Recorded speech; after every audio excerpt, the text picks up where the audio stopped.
हाँ तो बच्चों, डबल सॉल्ट के बारे में मैंने आपको ढेर सारा एग्जाम्पल दे करके सिखाया है कि उसमें प्रत्येक डिफरेंट आयंस का आप इंडिविजुअल टेस्ट कर सकते हैं। बट जो अभी हम स्टार्ट करने जा रहे हैं कॉम्प्लेक्स सॉल्ट, इस कॉम्प्लेक्स सॉल्ट में प्रत्येक आयन का आप इंडिविजुअल टेस्ट नहीं कर सकते हैं, क्योंकि रीजन के साथ आपको बताने जा रहे हैं विथ एग्जांपल्स। ध्यान से आप सभी सुनेंगे और देखेंगे। ओके, तो देखा जाए इसमें, तो इसमें एग्जांपल में हम लोग अभी सीखेंगे कॉम्प्लेक्स सॉल्ट। सिंपल एग्जांपल लेते हैं कि Fe+2 का कोई सॉल्ट है, अगर ये रिएक्ट्स कर गया एक्सेस पोटाशियम साइनाइड, तो यहां पर जो बनेगा प्रोडक्ट, उस प्रोडक्ट को क्या बोला गया बच्चों? कॉम्प्लेक्स सॉल्ट बोला गया। ओके, अब एग्जांपल्स में इसको स्टेप वाइज हम देखते हैं। स्टेप 1, Fe+2 में अगर पोटाशियम साइनाइड अगर डाल दिया जाए बच्चों 2 मोल, 2 मोल का मतलब अगर ये आयनिक कंपाउंड है, इसको अगर डिसोशिएट करेंगे तो ये कैसे टूटेगा बच्चों? 2K+ और Cn-। जितना पॉजिटिव चार्ज उतना ही नेगेटिव चार्ज होना चाहिए। ओके, तो यहां भी +2 चार्ज है या 2 Cn- है, दोनों आपस में बेटा कंबाइंड हो गया, तो ये क्या बन गया बच्चों? FeCN2 के होल ट्वाइस। ओके, FeCN2 के होल ट्वाइस। इसका जो कलर होता है बच्चों येलो ब्राउन प्रिसिपिटेट। इसका कलर क्या होता है बच्चों? Yellow brown precipitate. अब इस येलो ब्राउन प्रिसिपिटेट को अगर हम पोटाशियम साइनाइड एक्सेस अगर लिख दे बेटा, ओके, तो यहां पे एक कॉम्प्लेक्स कंपाउंड बनता है। Very simple reactions. अब जरा इसमें बताया जाए कि इस कंपाउंड में यहां सारी जगह ऑक्सीडेशन स्टेट आयरन पे बच्चों क्या दिख रहा है? सारे लोग बोलिए +2 बन रहा है। इसका मतलब है कि यहां पर भी +2 है। सिंपल रिएक्शंस है। तो अब जरा बताएं आप सब कि इस कॉम्प्लेक्स में इस आयरन पे +2 ऑक्सीडेशन स्टेट होने के लिए इस X का वैल्यू क्या होना चाहिए, सो दैट कि इस Fe पे +2 ऑक्सीडेशन स्टेट आ जाए। ओके, तो X मस्ट बी क्या होना चाहिए बच्चों? मस्ट बी 4 होना चाहिए। ऑक्सीडेशन स्टेट सभी लोग पढ़ चुके होंगे। अब जो ये आपका कॉम्प्लेक्स कंपाउंड जो बना, अगर इसको अगर हम K4 FeCN6 अगर इसको वाटर में अगर डाल दिया जाए तो ये कैसे डिसोसिएट होता है बच्चों? 4K+ X must be 4 plus FeCN6 -4। इस कॉम्प्लेक्स आयन को ही complex ion is called complex salt. C/S का मतलब है कॉम्प्लेक्स सॉल्ट, क्योंकि कॉम्प्लेक्स सॉल्ट में इसमें अगर आयरन का अगर आप टेस्ट करना चाहेंगे इंडिविजुअली या Cn- का टेस्ट करना चाहेंगे तो ये आप टेस्ट नहीं कर सकते हैं। क्यों नहीं कर सकते हैं? क्योंकि मैंने इस कोऑर्डिनेशन स्फीयर का, इस सिंबल का जो नाम होता है बच्चों, इस सिंबल का जो नाम होता है कोऑर्डिनेशन स्फीयर, इस सिंबल का नाम क्या होता है? Coordination sphere. और इस कोऑर्डिनेशन स्फीयर में 2 ही लोग रहते हैं, एक बड़ा आदमी और एक छोटा आदमी। मतलब एक डोनर हो बेटा और एक एक्सेप्टर हो। मतलब एक स्पीसीज ऐसा हो जो अपना एक लोन पेयर डोनेट करे, और दूसरा स्पीसीज ऐसा हो जो एलपी को एक्सेप्ट करे। ओके, मतलब इस कोऑर्डिनेशन स्फीयर में दो ही तरह के लोग रहते हैं, एक बड़ा आदमी और एक छोटा आदमी, एक डोनेट करने वाला और एक एक्सेप्ट करने वाला होना चाहिए। जैसे मैंने बोल दिया ये मेटल आयन है, और ऐसा स्पेसीज जो अपना एलपी सेंट्रल एटम को डोनेट करे, उसको आप लोग 11th में कुछ नाम दिए होंगे, लुईस बेस। क्या नाम रखे होंगे? Lewis base. और इसी लुईस बेस को अब 12th के कोऑर्डिनेशन कंपाउंड में इसका नाम रखा गया लिगेंड। यानी जितने भी लुईस बेस है इस धरती पे, उस सारे लुईस बेस को आप क्या बोल सकते हैं बच्चों? लिगेंड बोल सकते हैं। तो मैंने क्या समझाया कि कॉम्प्लेक्स सॉल्ट में अगर आप चाहेंगे कि इस Fe+2 का Cn- का हम इंडिविजुअल टेस्ट कर लें, तो ये पॉसिबल नहीं होता है बच्चों। ऐसा क्यों मैंने बोला? क्योंकि इस कोऑर्डिनेशन स्फीयर के अंदर में दो ही लोग रहते हैं, एक बड़ा आदमी और एक छोटा आदमी, एक डोनेट करने वाला और एक एक्सेप्ट करने वाला, और इन दोनों के बीच में कोऑर्डिनेट बॉन्ड बना, और ये कोऑर्डिनेट बॉन्ड ये स्ट्रांग होता है, इतना स्ट्रांग होता है कि ये पानी में डालने पे ये इंडिविजुअल आयंस में डिसोशिएट नहीं होता है। ओके, यही बेसिक डिफरेंस है double salt and complex salt में। डबल सॉल्ट में क्या था कि सारे डिफरेंट आयंस का आप इंडिविजुअल टेस्ट कर रहे थे, बट कॉम्प्लेक्स आयन में सारे आयंस का आप इंडिविजुअल टेस्ट नहीं कर सकते हैं, क्योंकि यहां पर जो ये आपने सॉल्ट जो बनाया, तो पोटाशियम प्लस का टेस्ट तो कर सकते हैं, लेकिन इस कॉम्प्लेक्स आयन को ही हमने क्या बोला? Complex salt. इस कॉम्प्लेक्स आयन में आप चाहेंगे कि इंडिविजुअली टेस्ट कर ले, तो ये पॉसिबल नहीं है। ओके, अब बच्चों तो कॉम्प्लेक्स सॉल्ट का और भी हम लोग एग्जांपल्स देखते हैं। ओके, जैसे Fe+3 का कोई भी सॉल्ट हो सकता है बच्चों, है ना, और ये रिएक्ट्स करेगा पोटाशियम साइनाइड एक्सेस, और यहां पे जो सॉल्ट बनता है इसका नाम आप देंगे कॉम्प्लेक्स सॉल्ट। ओके, अब यहां पर देखिए स्टेप वाइज अगर हम चलते अगर हैं, स्टेप 1 तो Fe+3 में पोटाशियम साइनाइड। ओके, ध्यान से देखेंगे आप सब, ये आयनिक कंपाउंड है, ये जब टूटेगा बेटा K+ और Cn- होगा। ओके, तो ये क्या हो गया बोला जाए? 3K+ और 3Cn-। ये 3Cn- और Fe+3 ये दोनों आपस में क्या हो जाएगा बेटा? कंबाइंड हो गया। ओके, आफ्टर कॉम्बिनेशन से ये क्या बन जाएगा बच्चों? Sorry, 3 plus 3K+। इसका जो कलर आप लिखना चाहेंगे तो रेडिश ब्राउन पीपीटी। ओके, अब यहां पर देखिए ये FeCN whole thrice, next step में ये पोटाशियम साइनाइड के साथ जब रिएक्शंस करता है तो KX, ये बेसिक रिएक्शंस है। ओके, अब जरा बताइए यहां भी ऑक्सीडेशन स्टेट +3 है बेटा, यहां भी ऑक्सीडेशन स्टेट क्या है बोलो? +3 है। इस यहां भी +3 है, ऑलरेडी यहां हम लोग लिख चुके हैं। तो अब बताओ कि इस कॉम्प्लेक्स कंपाउंड में, इस कॉम्प्लेक्स कंपाउंड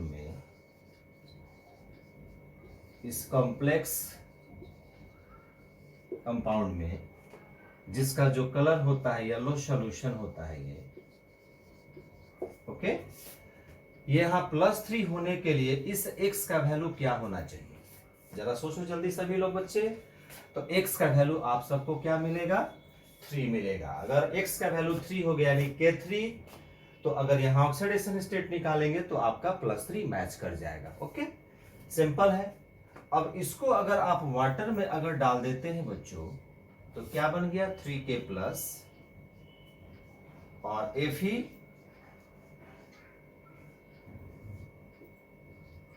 और इस कॉम्प्लेक्स आयन को ही आप बोल सकते हैं कॉम्प्लेक्स सॉल्ट, है ना, कॉम्बिनेशंस में ही, लेकिन कॉम्प्लेक्स सॉल्ट इसको इसलिए आयन को बोल रहे हैं क्योंकि इस कॉम्प्लेक्स सॉल्ट में, यानी इस जो हमको फॉर्मूला जो फाइनली जो मिल रहा है, इसमें Fe+3 और Cn- का आप इंडिविजुअल टेस्ट नहीं कर सकते। यही कॉम्प्लेक्स कंपाउंड का पहचानने का तरीका होता है बच्चों, क्योंकि इस सिंबल का नाम अभी मैंने बताया कोऑर्डिनेशन स्फीयर, और कोऑर्डिनेशन स्फीयर के अंदर दो ही लोग रहते हैं, बड़ा आदमी और एक छोटा आदमी। ओके, ये छोटा आदमी हो गए और ये जो एलपी जो डोनेट करता है वो बड़ा आदमी हो गया बेटा। तो इस छोटा और बड़ा आदमी के बीच में कोऑर्डिनेट बॉन्ड बनता है, इसलिए अगर आप चाहेंगे कि इसको फर्दर अगर हम वाटर में डाल दें तो इस पे कोई प्रभाव नहीं पड़ता है, नो इफेक्ट। इसका मतलब है कि इसमें इंडिविजुअल आयंस का आप टेस्ट नहीं कर सकते हैं। ओके, एक और एग्जांपल्स, एक छोटा सा क्वेश्चन से आपको समझाएंगे कि कैसे डिफरेंशिएट करेंगे बच्चों मर्क्यूरस आयन और mercuric ion by using reagent potassium cyanide, है ना। क्वेश्चंस क्या है बेटा कि अगर मर्क्यूरस में अगर पोटेशियम साइनाइड अगर डाल दिया जाए बेटा तो क्या होगा। इस रिएक्शंस में अगर आप बेसिक से अगर देखते अगर हैं तो क्या हो जाना चाहिए, इसमें मर्क्यूरस और प्लस 2K प्लस,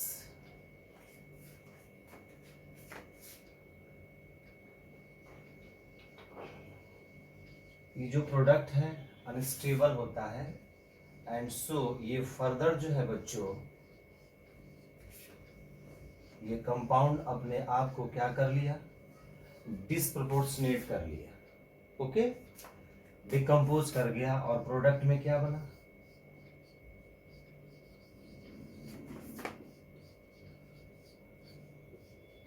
ये व्हाइट होता है और ये ब्लैक पीपीटी। अगर दोनों को एक साथ अगर आप लिखेंगे बच्चों तो इसमें क्या लिखा जाएगा, ब्लैक प्रेसिपिटेट। यानी ब्लैक एंड व्हाइट को भी आप मिक्स करके सोचेंगे तो नेट भी हम ब्लैक पीपीटी लिखेंगे, अगर इंडिविजुअली लिखेंगे तो ऐसा लिखेंगे। यानी मर्क्यूरस आयन में अगर हम पोटेशियम साइनाइड अगर लिखते हैं तो ये रिएक्शंस फाइनली डिस्प्रोपोर्शनेट हो रहा है। डीपीपी जब भी हम कभी लिखेंगे रिएक्शंस में, इसका मतलब आपको समझना है डिस्प्रोपोर्शनेशन रिएक्शन, मतलब एक ही सबस्टांस ऑक्सीडाइज्ड भी होता है और रिड्यूस्ड भी होता है। आप लोग फिजिकल केमिस्ट्री में पढ़े होंगे ऑक्सीडेशन रिडक्शन चैप्टर में। ओके, उसी तरीके से अगर हम, ये तो मर्क्यूरस आयन हो गया बेटा, अब मर्क्यूरिक आयन में अगर हम पोटेशियम साइनाइड अगर डाल दे बेटा तो ये सिंपल रिएक्शंस होता है, only charge balanced 2K plus और 2Cn माइनस, और ये Cn माइनस आपस में बेटा क्या हो गया, कंबाइंड हो गया, एंड आफ्टर कॉम्बिनेशन क्या बन गया बच्चा, और इसका कलर अभी मैंने बताया व्हाइट। व्हाइट को समटाइम्स कलरलेस भी लिखा जाता है, वो क्वेश्चंस पर डिपेंड करेगा, क्योंकि व्हाइट कलर एक्चुअल में कोई कलर होता नहीं है। ओके, कलर मतलब होता है ब्लैक हो, रेड हो, येलो हो, लाइक दैट। तो वो क्वेश्चंस पे डिपेंड करता है कि समटाइम्स व्हाइट जो हम लोग जहां लिखते हैं उसको कलरलेस भी उसको समझा जाता है। तो मैंने इस क्वेश्चंस में ये समझाने का प्रयास किया है कि मर्क्यूरस और मर्क्यूरिक आयन में अगर पोटेशियम साइनाइड अगर डाल देंगे तो आप कैसे पहचान करेंगे कि उस सॉल्यूशन में ये आयन है, यानी मर्क्यूरस आयन है कि मर्क्यूरिक आयन है। तो मर्क्यूरस आयन में कलर आपको क्या मिलता है लैब के अंदर बेटा? ब्लैक। इसका मतलब है कि जैसे ही ब्लैक अगर मिला, मतलब आपको समझ लेना है कि ये आयन मस्ट भी क्या होगा? मर्क्यूरस होगा। अब किसी सॉल्यूशन में मान लीजिए कि ये डाल दिया गया पोटाशियम साइनाइड। अब ये मेटल आयन कौन सा है? अगर यहां पर लिख दिया कि ये फाइट प्रेसिपिटेट हो रहा है विथ पोटाशियम साइनाइड, तो एक बार आप सोच सकते हैं कि वो आयन हो सकता है मर्क्यूरिक आयन सोच सकते हैं, है ना। इसके अलावा और भी हम लोग ढेर सारे एग्जांपल्स में देखेंगे। अभी बहुत सारा रिएक्शंस आपको धीरे धीरे समझाने का प्रयास करेंगे। ओके बच्चों, क्वेश्चंस हमने लिखा है बोर्ड पे। क्या है questions? Differentiate copper +2 ion and cadmium +2 ion by using reagent potassium cyanide and H2S। Okay, तो इसमें क्या है जरा ध्यान से आप लोग देखेंगे कि कॉपर +2 आयन में अगर आप क्या डाल देंगे बच्चों? अगर हम आयनिक फॉर्म में लिखते हैं साइनाइड आयन, तो फर्स्ट स्टेप में क्या बना बच्चों? ओके, ये जो कंपाउंड होता है हाईली अनस्टेबल होता है, इसका रीजन भी है, आपको आगे जरूर सिखाएंगे। और ये हाईली अनस्टेबल है और इस कंपाउंड का बहुत तेजी से रैपिड डिकम्पोजिशन हुआ, और रैपिड डिकम्पोजिशन में ये प्रोडक्ट क्या बन गया बच्चों? COCN प्लस, इसका नाम है बच्चों साइनोजेन गैस। साइनोजेन, CYANOGEN, साइनोजेन गैस उसका नाम है। ओके, अगर इसका आप स्ट्रक्चर अगर लिखते हैं,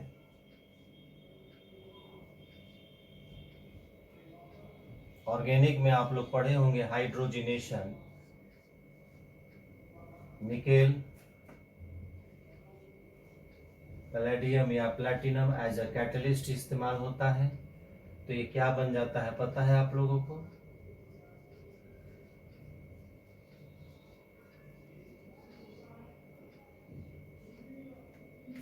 इस लिगेंड को शॉर्ट फॉर्म में EN बोलते हैं। ये जो प्रोडक्ट बना, इस प्रोडक्ट का नाम है EN।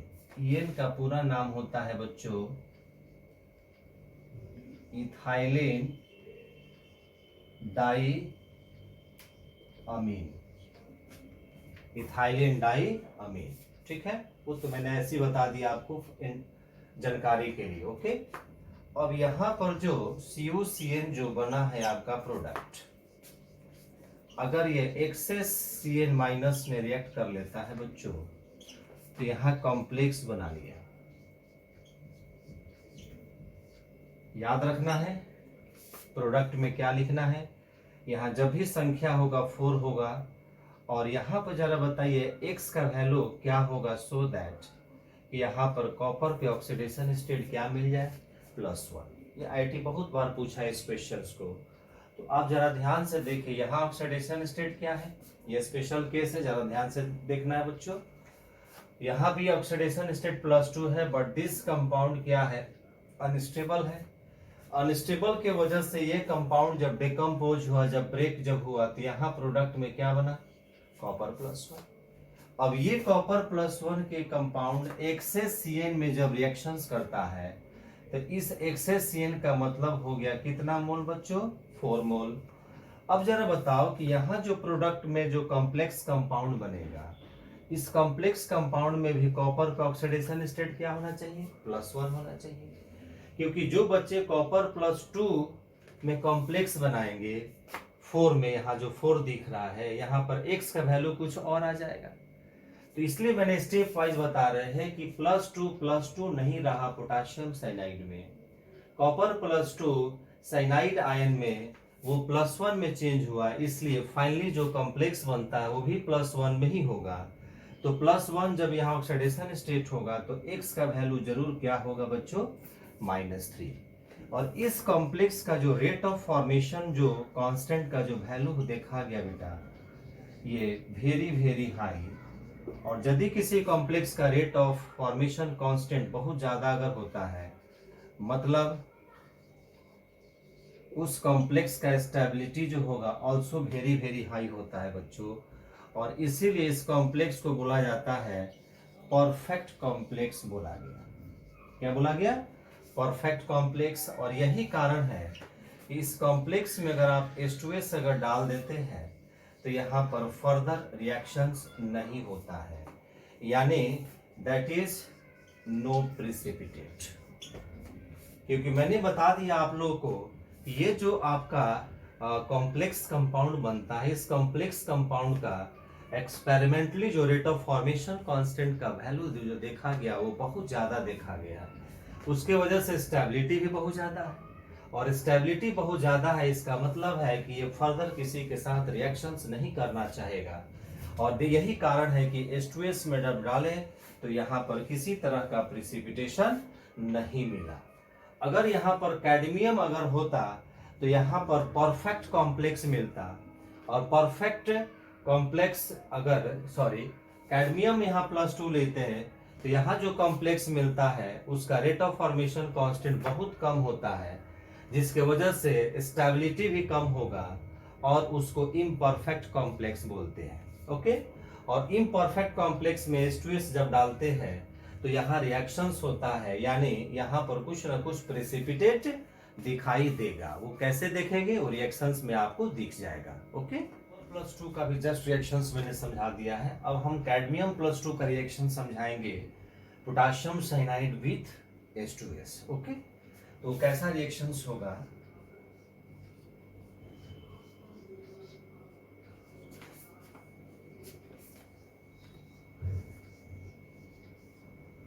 सिंपल रिएक्शंस है, इसमें कोई एक्सेप्शंस नहीं है।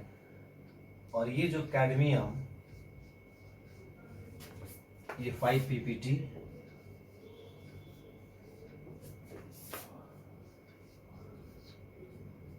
एक्सेस साइनाइड आयन में ये कॉम्प्लेक्स बना लेता है बच्चों।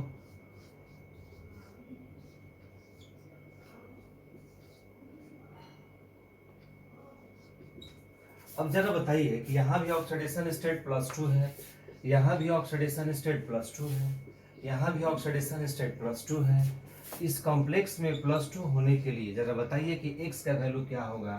तो आप सब सोचेंगे x मस्ट बी -2। अब ये जो कॉम्प्लेक्स जो बनता है कलरलेस सॉल्युबल कॉम्प्लेक्स,